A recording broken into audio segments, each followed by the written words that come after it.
अगर आप retirement planning करने का सोच रहे हैं तो ये वीडियो आखिर तक जरूर देखिएगा, क्योंकि ज्यादातर लोग रिटायरमेंट का नाम सुनते ही अपने दिमाग में 1 या 2 करोड़ रुपए का आंकड़ा सोच लेते हैं। लोगों को लगता है कि इतनी रकम बुढ़ापे के लिए काफी होगी, लेकिन सच तो ये है कि जो रकम 10 साल पहले बड़ी लगती थी वो आज के समय में कुछ ही सालों में खर्च होकर खत्म हो जाती है।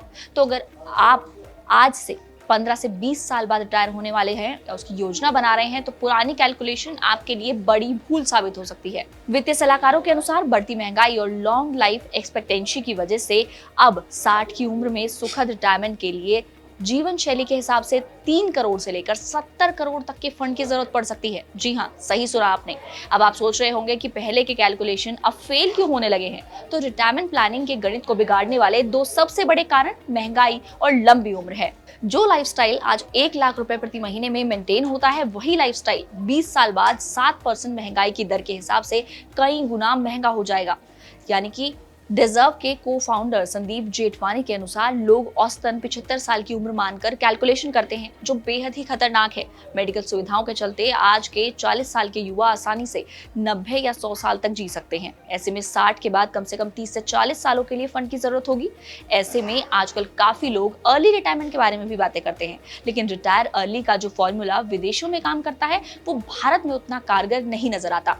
एविसा वेल्थ क्रिएटर्स के सीईओ विनीत राठी के अनुसार विदेशों में प्रचलित फायर यानी कि फाइनेंशियल इंडिपेंडेंस रिटायर अर्ली का जो नियम है वो सालाना खर्च का 25 गुना जोड़ने की सलाह देता है, लेकिन भारत में ये फेल होता नजर आता है, क्योंकि भारत में लाइफस्टाइल, मकान और हेल्थ केयर का खर्च सालाना 6 से 9% की दर से बढ़ रहा है। इसीलिए कुल 25 गुना का जो टारगेट है वो बुढ़ापे में आपको पैसे की कमी दिखा सकता है।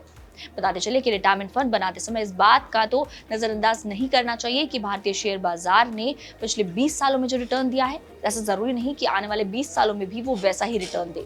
साथ ही भविष्य में कैपिटल गेन्स पर लगने वाला टैक्स भी बढ़ सकता है, इसीलिए अपने लक्ष्य में 10 से 15% का एडिशनल बफर जरूर जोड़ें। चलिए अब आपको रिटायरमेंट कैलकुलेशन करने का एक फॉर्मूला भी बता देते हैं, जिससे आप एक अंदाजा लगा सकते हैं कि आपको कितने फंड की जरूरत पड़ सकती है। सबसे पहले अपना सालाना खर्च निकालें, मतलब कि फिलहाल आपकी गृहस्थी, आपका घर चलाने में साल भर में कितना खर्च होता है उस पर ध्यान दें। इसके बाद महंगाई दर जोड़ें, यानी कि कम से कम 7% की महंगाई दर से भविष्य का खर्च आंकें।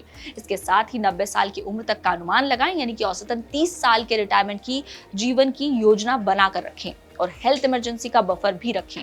उम्र बढ़ने के साथ मेडिकल खर्च भी तेजी से बढ़ते हैं, उसका भी खास ध्यान रखें। इसके साथ ही टैक्स और बाजार जोखिम भी जोड़ें, ताकि भविष्य के टैक्स और कम रिटर्न के हिसाब से थोड़ा ज्यादा फंड टारगेट हो। और सबसे जरूरी बात तो ये है कि जल्दी रिटायरमेंट प्लान करें और स्टेप अप एसआईपी का तरीका अपनाएं, यानी कि जल्दी से जल्दी एसआईपी स्टार्ट करें और हर साल अपनी इनकम बढ़ने के साथ ही निवेश की राशि को भी बढ़ाते जाएं। इससे आपको अपना गोल पाने में आसानी होगी। तो अगर आप भी रिटायरमेंट प्लान कर रहे हैं तो इन चीजों का खास ध्यान रखें और जल्दी ही अपने निवेश की शुरुआत भी करें।